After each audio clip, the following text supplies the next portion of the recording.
유대인들에게 1년 중 가장 큰 명절, 또 1년 중에 가장 크고 즐거운 날을 가리켜서 초막절이라 이렇게 말합니다. 이 초막절을 여호와의 절기라 이렇게도 말씀하셨습니다.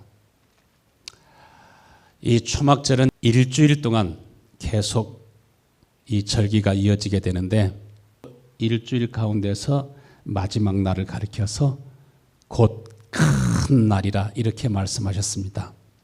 이스라엘 백성들은 초막절에 광야에서 초막을 짓고 생활하던 그 고생했던 옛날의 삶을 기억하고,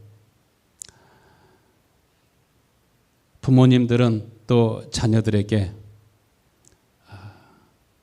하나님께서 애굽에서 종살이 하던 우리들을 어떠한 사랑으로, 어떠한 권능으로 우리를 이끌어내셔서 오늘에 이르게 하셨는지 하나님의 베풀어 주신 은혜를 상기합니다. 여러분, 지금까지 살아오면서 하나님께서 어떤 은혜와 어떤 사랑으로, 어떤 능력으로 우리를 돌보시고 구원하시고 여기까지 이르게 하셨는지 늘 감사하면서 찬양하고 늘 감사하면서 예배드릴 수 있게 되기를 축원합니다.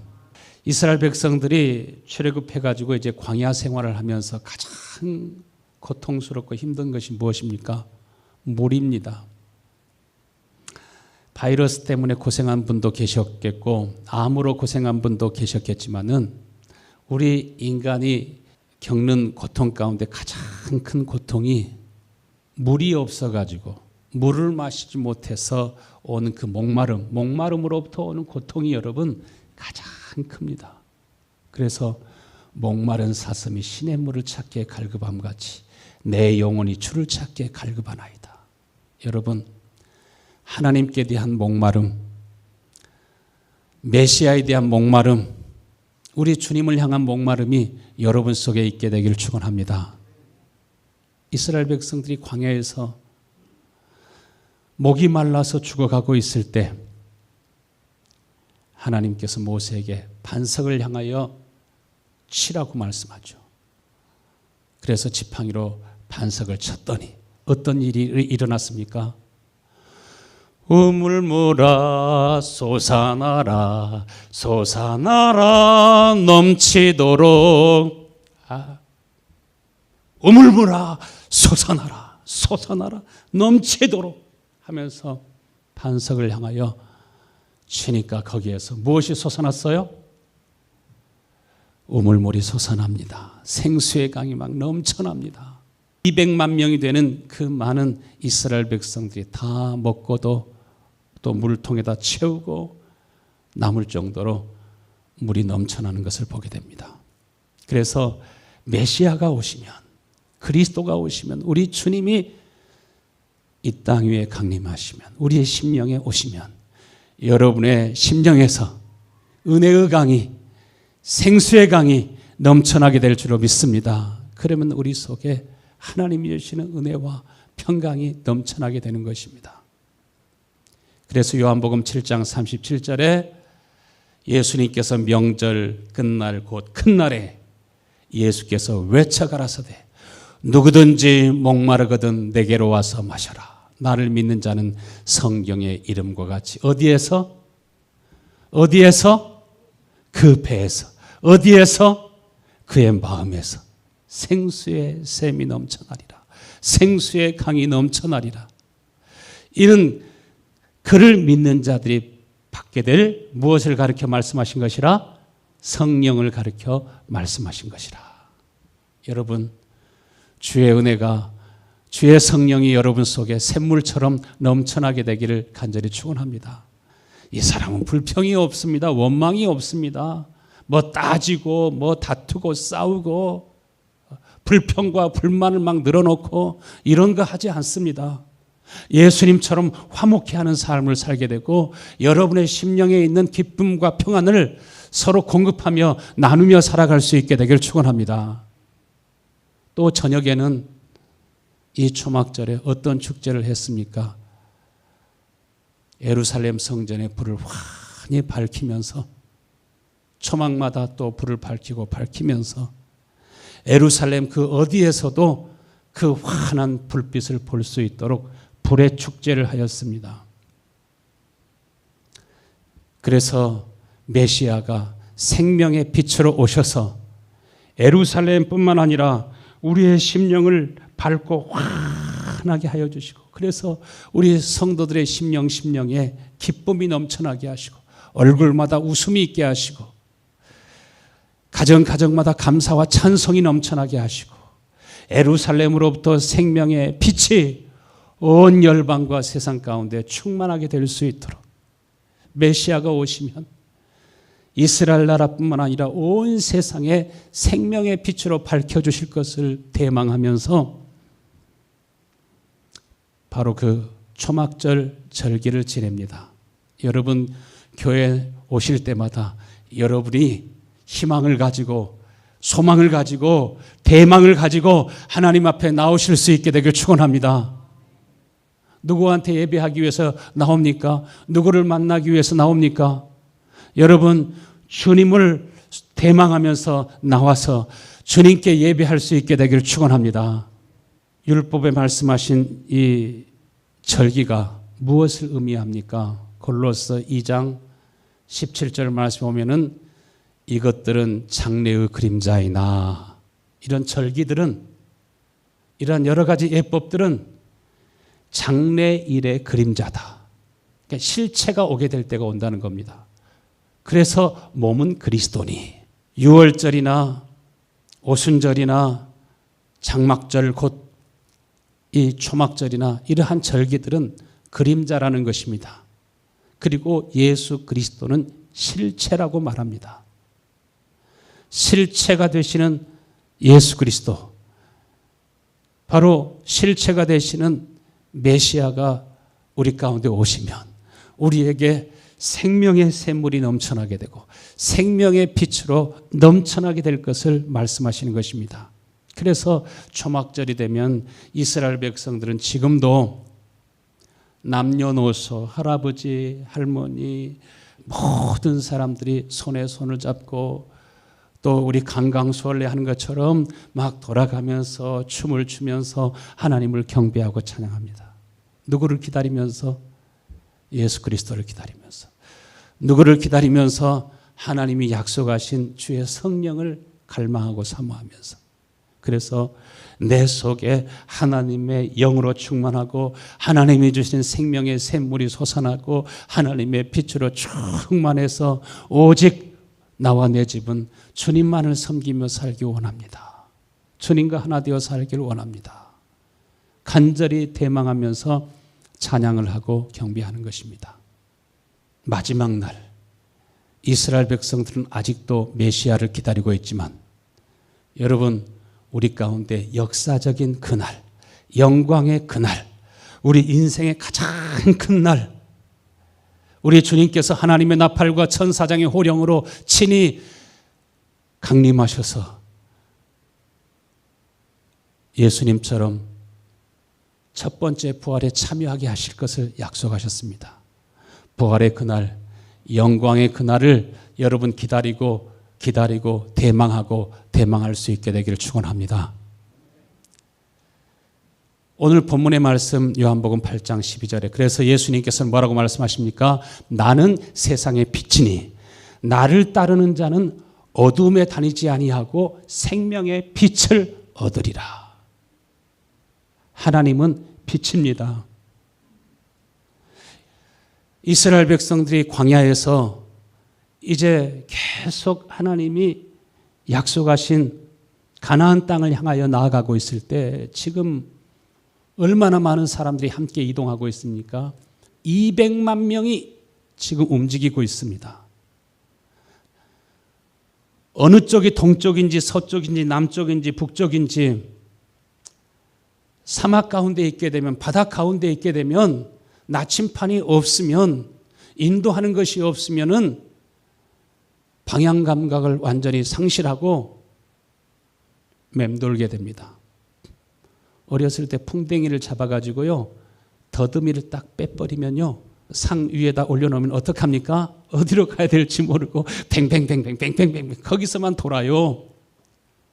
인간이 지혜로운 것 같지만은, 인간이 능력이 있는 것 같지만은 사막에서 아니면 산속에서 방향 감각을 잃어버리고 이리저리 유리방황할 때가 많이 있습니다. 이렇게 통신이 발전하고 아주 고도로 과학이 발전해서도요, 전기가 딱 나가게 되면은 세상은 암흑 세상이 되게 되고, 그렇게 첨단 내비게이션을 통해서 항해하고 있던 비행기도 또 배들도 방향 감각을 잃어버릴 수 있습니다. 그래서 우리가 산에서 길을 잃게 되면, 우리가 군대에서 독도법을 배울 때 이렇게 보면서 나무 어느 쪽에 습기가 많은지, 어느 쪽에 이끼가 많은지, 이끼가 많은 쪽은 빛을 덜 받은 것이기 때문에 이쪽이 북쪽이고, 이렇게 이끼가 없는 쪽이 남쪽이구나. 가지가 있는데 더 가지가 긴 쪽이 빛을 많이 받아가지고 거기에는 가지 잎도 더 풍성하고 가지도 더 길고 하기 때문에 이쪽이 남쪽이고 이쪽이 북쪽이구나 하면서 내가 왔던 방향이 어디인지 생각하고 우리가 지도를 보면서 목적지를 찾아가게 됩니다. 예수님께서 말씀하시기를 나는 세상의 빛이니 나를 따르는 자는 어디에 다니지 않는다고요? 어둠 속에 다니지 아니하고 생명의 빛을 얻으리라. 우리가 세상에 살면서도요, 무엇을 잘 알고 있는 것 같으면서도요, 성도들도 방향 감각을 잃어버리고 이것이 빛이라고 생각하고 이것이 어둠이라고 생각하고 진짜 이쪽이 빛인데 이쪽이 또 어둠이라고 생각하고 이쪽이 빛이라고 생각해가지고서 이리저리 방황할 때가 얼마나 많은지 모릅니다. 여러분, 예수님께서 우리에게 말씀하신 그 말씀이 생명이요 빛인 것을 믿으시길 바랍니다. 주님이 어느 쪽에 있는가 하는 것을 우리가 늘 생각해야 됩니다. 첫 번째로 생명의 빛이라고 하시는 이 말씀이 무슨 말씀입니까? 빛이라고 해도 여러분 다 같은 빛이 아닙니다. 이 LED 빛이 있어가지고 지금 우리가 환하게 예배당에서 예배를 드리고 있습니다. 똑같은 빛이라 할지라도 저쪽 벽에 붙어있는 빛, 이 보라색 빛이 무엇입니까? 이 빛은 밝지 않은 것 같아도 그 앞에서 여러분이 눈을 뜨고 30초만 한번 서 있어 보세요. 눈이 부셔가지고 제대로 빛을 보지 못하고 아마 시선을 돌리게 될 것입니다. 그것은 UVC 라이트 빛이 강한 파장이 거기에서 나오고 있기 때문에 이 공간 속에 있는 바이러스나 세균들을 타격해서 완전히 굳어져 버리게 합니다. 죽게 합니다. 용도가 다르죠. 빛의 속도가 얼마나 빠릅니까? 정확하게 타격하고 또 죽이는 그러한 살상 능력이 있습니다. 우리 성도 중에 어떤 분이 그러셨어요. 우울증 약 필요하신 분이 계세요? 나한테 좋은 우울증 약이 있는데 필요하면 가져가세요.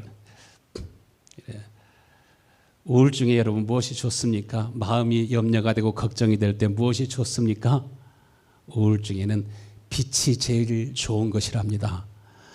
따뜻한 햇볕을 쐬이고 또 산에도 오르고 운동을 하면서 빛을 받을 때 마음속에 쌓였던 어두움이 사라지고 기쁨이 옵니다. 그러나 진짜 생명의 빛을 받으면 우리 마음속에 어두운 마음들, 근심, 걱정, 염려, 불안하고 두려운 마음 다 사라지고 사라지는 것을 믿으시길 바랍니다. 예수님께서 감람산에서 밤새 기도하신 후에 밝은 아침이 되어서 예루살렘 성전으로 돌아오셨습니다. 그것이 요한복음 8장의 말씀입니다. 예루살렘에 오셨더니 바리새인과 서기관들이 가늠하다 현장에 잡힌 여인을 잡아 끌고 예수님께로 왔습니다. 선생이여, 이 여자가 가늠하다가 현장에 잡혔습니다. 어떻게 해야 될까요? 주님이 참 난감합니다. 이 여인이 왜 이러한 범죄를 저지르게 되었습니까? 왜 이렇게 음란한 삶에서 빠져나오지 못하고 있었습니까? 그에게 어두움이 있기 때문에 그렇습니다. 지금까지 어두움 속에서 살았습니다. 우리 안에 빛이 들어오면 절대로 이 어두움 속에 빠져가지 않습니다. 죄에 대한 아픔과 진통이 생깁니다. 이러한 범죄에 대해서 애통하며 회개하는 마음이 생깁니다. 우리 안에 빛이 있으면 우리가 돌이키는 마음이 생깁니다. 누구를 미워하는 마음이 있으면 반드시 돌이키는 마음이 생기도록 되어 있습니다. 빛을 사모하도록 되어 있습니다. 우리 안에 생명의 빛이 없으면 어두움을 이기지 못합니다. 이 여인이 어두움 속에 있었기 때문에 범죄하게 되고 범죄함으로 죽을 수밖에 없는 상황에 처하게 됩니다. 바리새인들도 서기관들도 빛이 있는 것 같지만 그 속에 빛이 없습니다. 지금 이 여인이 잘못했다고 정죄하고 비판하고 저주하고 있습니다. 빛이 없기는 정죄하고 있는 바리새인과 서기관도 마찬가지고 가늠하다 현장에 잡힌 여인도 마찬가지입니다. 예수님께서 죄 없는 자는 돌로 이 사람을 쳐라고 말씀하시면서 너희 속에도 똑같이 빛이 없고 너희가 어두움 속에 있고 어두움 속에서 지금 다니고 있다고 주님 말씀하십니다. 여러분, 진리가 우리 속에 없으면 자신이 옳다고 주장하는 것조차도 이것이 옳은 것인지 그런 것인지조차도 잘 알 수가 없습니다. 로마서 13장 12절 말씀에 밤이 깊고 낮이 가까웠으니 그러므로 우리가 어둠의 모든 일들을 다 벗어버리고 무엇을 입자? 빛의 갑옷을 입자. 빛으로 갑옷을 입으실 수 있게 되기를 간절히 축원합니다. 그래서 낮에와 같이 단정히 행하고 방탕함과 술 취하지 말며 음란하거나 호색하지 말며 다투거나 시기하지 말고 짜증내고 막 화를 내고 뒤집어 엎고 막 성질을 내고 신경질을 내고 다 왜 그렇습니까? 빛이 없기 때문에 그렇습니다. 이 생명의 빛이 없으면 이래서는 안 된다고 하는 것을 알고서도 막 화를 내고 부부끼리도 계속 다투고 짜증을 내고 오늘은 이런 이유 때문에 내일은 저런 이유 때문에 계속 다툼과 싸움이 이어지게 되고 그 삶에 평안이 없습니다.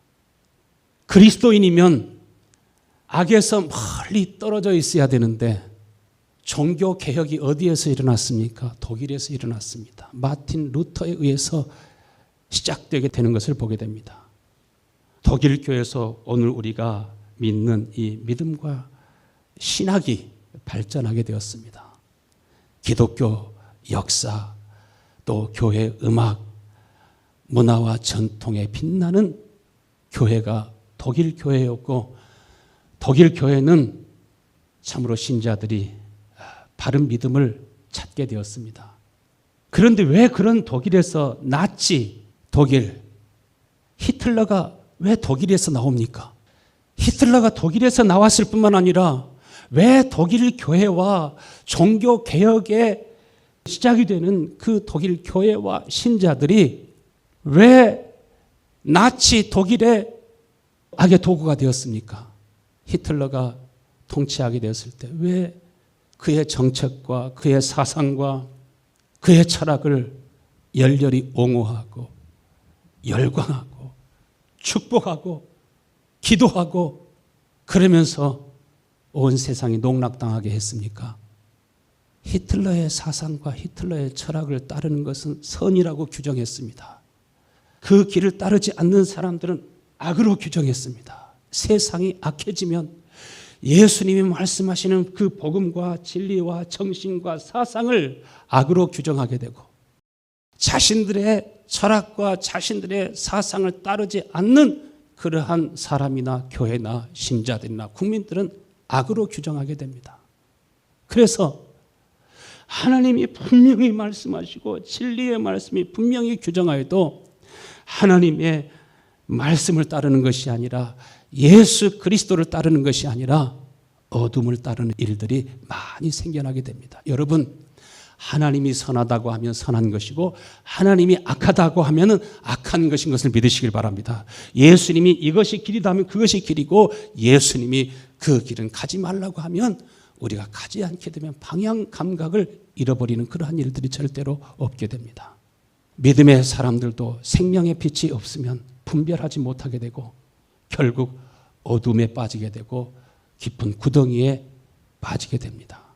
바리새인과 서기관들이 누구보다도 하나님에 대해서 잘 아는 것 같지만, 율법에 대해서 잘 아는 것 같지만 그들은 이미 방향 감각을 상실했습니다. 하나님을 알지 못하고 미련한 마음 때문에 마음이 어두워졌다, 이렇게 성경은 말씀하고 있습니다.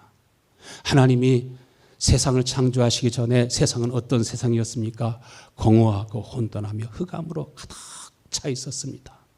어떻게 거기서 방향을 알 수 있겠습니까? 어떻게 길이 있을 수 있겠습니까? 그러나 태초에 말씀이 계시니라, 이 말씀이 하나님과 함께 하셨으니 이 말씀은 곧 하나님이시라. 그 안에 무엇이 있으니? 그 안에 생명이 있으니 이 생명은 모든 사람들의 빛이라. 그러나 이 빛이 어둠의 빛이 돼 이 어둠이 깨닫지 못하더라. 여기에서 생명의 빛이라고 하는 것은 단순히 이렇게 환한 상태가 아니라 이 생명이 하나님 안에 있고 그 생명의 빛이 이제는 말씀이 육신이 되시는 예수 그리스도 안에 있다고 말합니다. 그래서 예수님께서는 생명의 빛이라 이렇게 말씀하십니다. 여러분, 오늘 생명이 예수 그리스도 안에 있는 것처럼, 아버지 안에 있는 것처럼 이제는 저와 여러분 속에 이 생명의 빛이 있어야 될 줄로 믿습니다. 예수님께서는 죄악이 관영한 이 세상, 어둠으로 가득한 이 세상, 무엇이 선이고 무엇이 악인지도 모르면서 이리저리 유리방황하는 방향감각을 상실한 이 세상에 우리 주님이 친히 오셨습니다. 예수 안에 생명이 있다고 하는 말이 무슨 말입니까? 예수님 안에 생명의 빛이 있다고 하는 것, 예수님이 곧 생명의 빛이라고 하는 말씀이 무슨 말입니까? 우리는 예수님을 통해서 아버지의 마음을 볼 수가 있습니다. 아버지의 사랑을 볼 수 있습니다. 그렇기 때문에 이 빛이 가늠하다 현장에 잡힌 이 여인에게 비치고 있을 때 이 여인이 생명을 얻게 되지 않습니까? 이 빛이 이 여인에게 비추고 있을 때 이 여인은 마음의 기쁨을 얻게 되고 평안을 얻게 되고 소망을 얻게 되고 예수 그리스도로 인해서 거룩해지게 되고 구속곧 죄사함을 얻게 되고 하나님과 화목하게 되고 예수님과 하나가 될 뿐만 아니라 이제 이 여인은 이제 주님을 따르게 되고 주님을 따르면서 초대교회의 기초가 되게 되고 제자들을 섬기면서 하나님의 교회가 하나님 나라의 복음을 증거할 수 있도록 그 귀한 빛의 사명을 감당하는 아름다운 여인으로 변모되어 가는 것을 보게 됩니다. 우리 속에 빛이 없으면요, 자기 생각과 다르면 금방 다툽니다. 금방 싸웁니다. 예수님은 참 빛인 걸 믿으시길 바랍니다. 사도행전 5장에 보면은 베드로가 성령이 충만해서 예루살렘 성에 모인 모든 사람들에게 하나님의 복음을 전합니다. 너희가 십자가에 못 박아 죽인 예수를 하나님이 모든 사람의 주와 그리스도가 되게 하셨느니라. 예수님이 길이요, 예수님이 생명이시요, 예수님이 빛인 것을 선포할 때 제사장과 바리새인들이 그 말을 전하지 못하도록 입을 막았습니다. 그러게 되자 가말리엘이 모든 사람들 가운데, 모든 장로님들 가운데 일어서 가지고 그가 말합니다. 가말리엘이 누굽니까? 사울이라고 하는 바울의 스승입니다. 모든 백성들에게 존경을 받는 큰 사람들이었습니다. 큰 사람들은 어떤 문제가 있을 때 어떻게 처리하나 하는 것을 보면은 이 사람이 큰 사람인지 작은 사람인지 볼 수 있습니다. 여러분, 우리 성도들은 어디에서도 덕망이 큰 사람들이 다 될 수 있게 되길 축원합니다. 작은 사람들은 다툼을 일으킵니다. 큰 사람들은 어떻게 해요? 다툼이 멈추게 하고 갈등이 멈추게 하고, 그래서 지혜롭게 말합니다. 어떻게 말합니까? 가말리엘은 율법 교사였습니다. 모든 백성에게 존경을 받는 사람이었습니다. 모든 사람들 가운데 일어나 가지고서 사도들은 잠깐 밖에 나가게 하고 말하면서 이스라엘 사람들아, 너희가 이 사람에 대하여 예수에 대해서 이런 말 저런 말 많이 말하고 있지만 너희들이 그렇게 말하는 것을 조심해라. 이 사람들이 하고 있는 이 말에 대해서, 이 사람들이 베드로와 제자들이 하고 있는 이 말에 대해서도 상관하지 말아라. 그 입을 막지 말아라.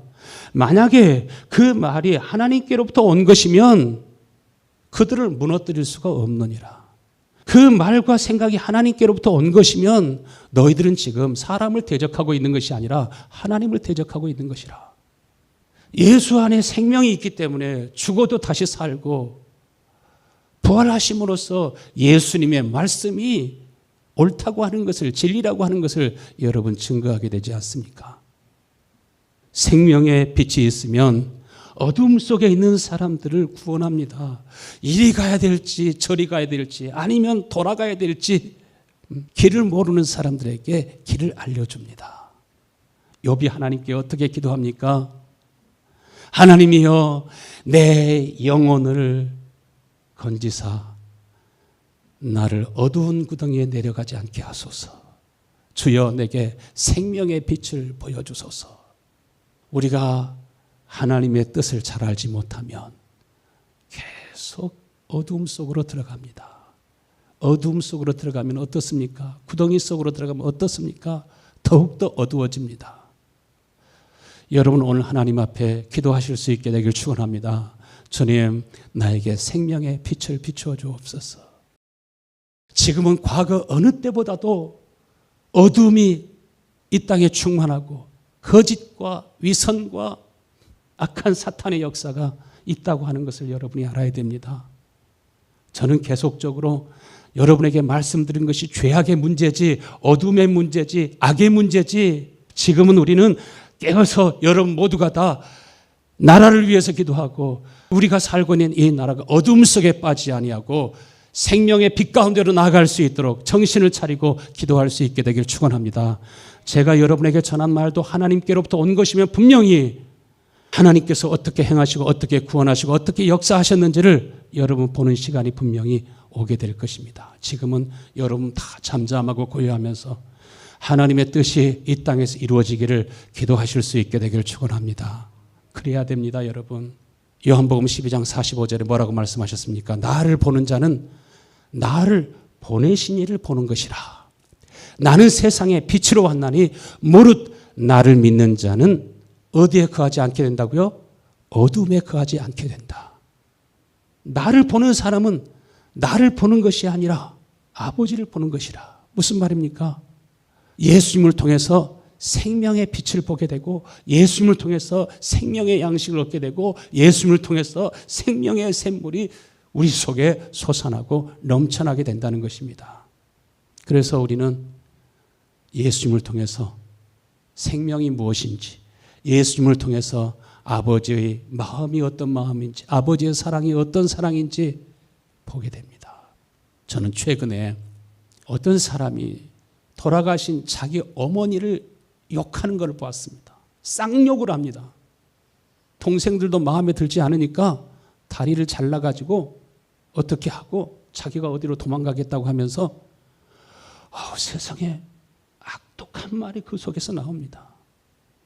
물론 그 안에도 판단 기준을 해서 이것은 이렇고 저건 저렇고 동생들을 비판하고 정죄하고 이렇게 하지만 그 속에서 악이 계속 나오고 있는 것을 보았습니다. 분노가 나오고 욕이 나오고 쌍쌍하면서 막 쌍욕이 나오고 그 속에 악이 가득한 것으로 보았습니다.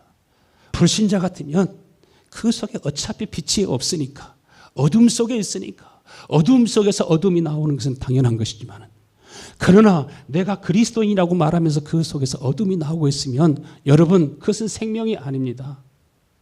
나를 보낸 자는 아버지시라. 나를 보는 것은 아버지를 보는 것이라. 우리가 예수님을 통해서 무엇을 봅니까?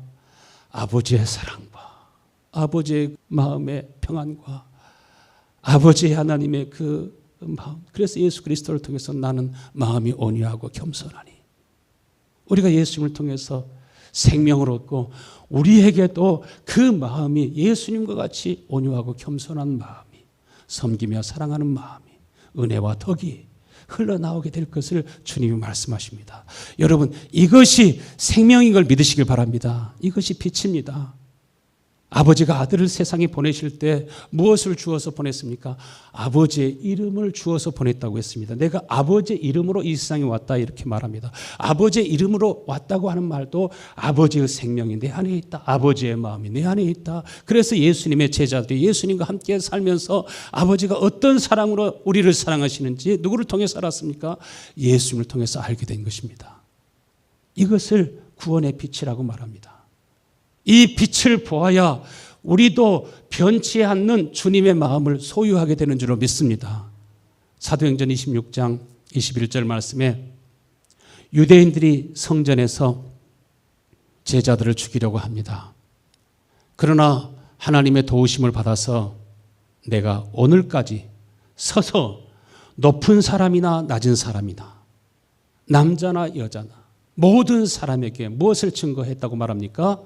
선지자들과 모세가 반드시 되리라고 말한 것밖에 없노라. 내가 너희들에게 이 말씀을 증거할 때 내가 전하는 이 말은 우리 조상들과 선지자들과 예언자들에게 모세에게 반드시 이루어지리라고 말한 바로 그것을 내가 말하였는데 그것은 무엇입니까? 26장 23절에 그것은 그리스도께서 고난을 받으시고 죽은 사람들 가운데 부활하사 맨 먼저 부활하사 이스라엘 백성과 또한 이방인들에게 무엇을 선포하리라고 하는 겁니까?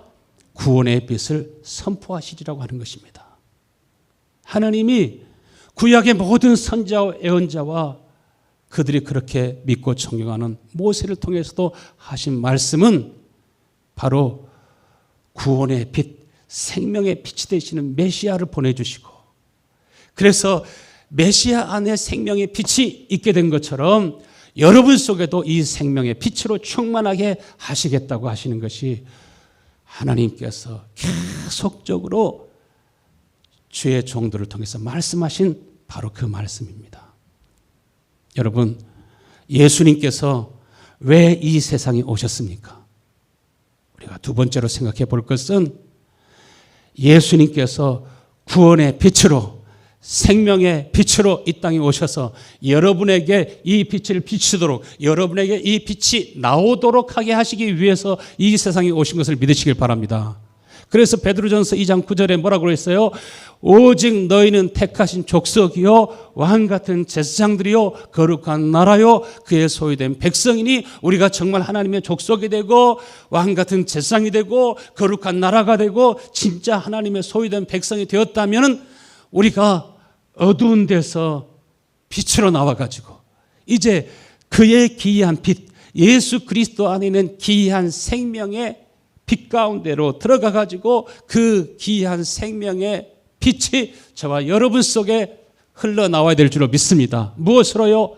덕으로, 무엇으로? 섬김으로, 무엇으로? 사랑함으로, 무엇으로? 서로 화목해 함으로. 할렐루야. 이것을 가리켜서 영광이라고 말했습니다. 이 영광, 이 영화로운 빛이 여러분 속에 있게 되기를 축원합니다. 그러면 시험에 들릴 일도 없습니다. 다른 사상에 빠지지도 않습니다.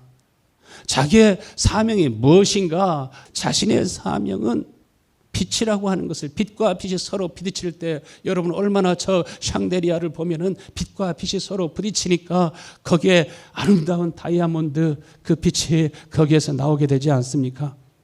우리 속에서 서로 빛이 나오고 이 빛이 서로 부딪혀 가지고서 다툼과 갈등을 일으키는 것이 아니라 은혜와 생명이 더 아름다움이 풍성함이 넘쳐나야 될 줄로 믿습니다.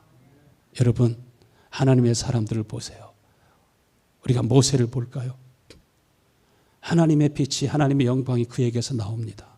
어떻게 이 빛이 나옵니까? 하나님의 부르심을 받았을 때 호렙산에서 그는 하나님의 영광을 보게 됩니다. 문둥병에 걸려있던 자기의 손이 어떻게 되었습니까? 깨끗하게 치유되는 그러한 역사를 보았습니다. 하나님의 보내심을 받아서 하나님의 말씀을 선포할 때 구원이 그 입에서 나옵니다. 생명이 그 입에서 나옵니다. 이스라엘 백성들을 다 구원하게 되죠. 홍해 앞에 장애물이 있게 되었습니다. 뒤에서 군대가 쫓아옵니다. 그래도 하나님이 자기 안에 계시고 하나님의 말씀이 자신 속에 있으니까 그가 지팡이를 넣어서 바다에 넣었을 때 여러분 바다를 향하여서 말씀할 때 그 바닷길이 열리게 되지 않습니까? 반석에서 샘이 넘치지 않습니까?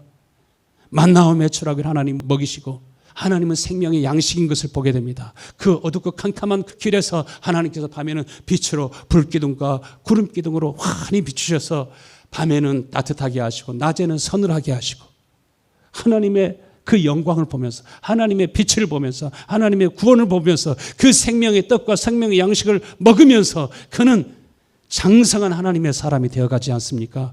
불가능해 보이는 것도 하나님 앞에 기도하고 간구할 때 하나님께서는 말씀하시고 하나님께서는 모세 속에서 여호수아 속에서 갈렙 속에서 역사하시고 일하시는 것을 봅니다. 여러분 오늘 이 역사가 여러분 속에 있게 되길 바랍니다. 그럼 믿음의 사람이 됩니다. 대적하는 사람이 되지 않습니다. 그래서 온유함이 모든 사람보다 지면에 넘쳐났다 이렇게 말하게 되지 않습니까? 그것이 곧 하나님의 영광이 그에게 넘쳐난 것입니다. 예수 그리스도를 통해서 아버지의 영광을 본 것처럼 저와 여러분 속에서 이 빛이 있어가지고 이 영광을 여러분의 자녀들이 볼 수 있게 되기를 축원합니다. 여러분을 통해서도 하나님의 영광을 볼 수 있게 되길 바랍니다.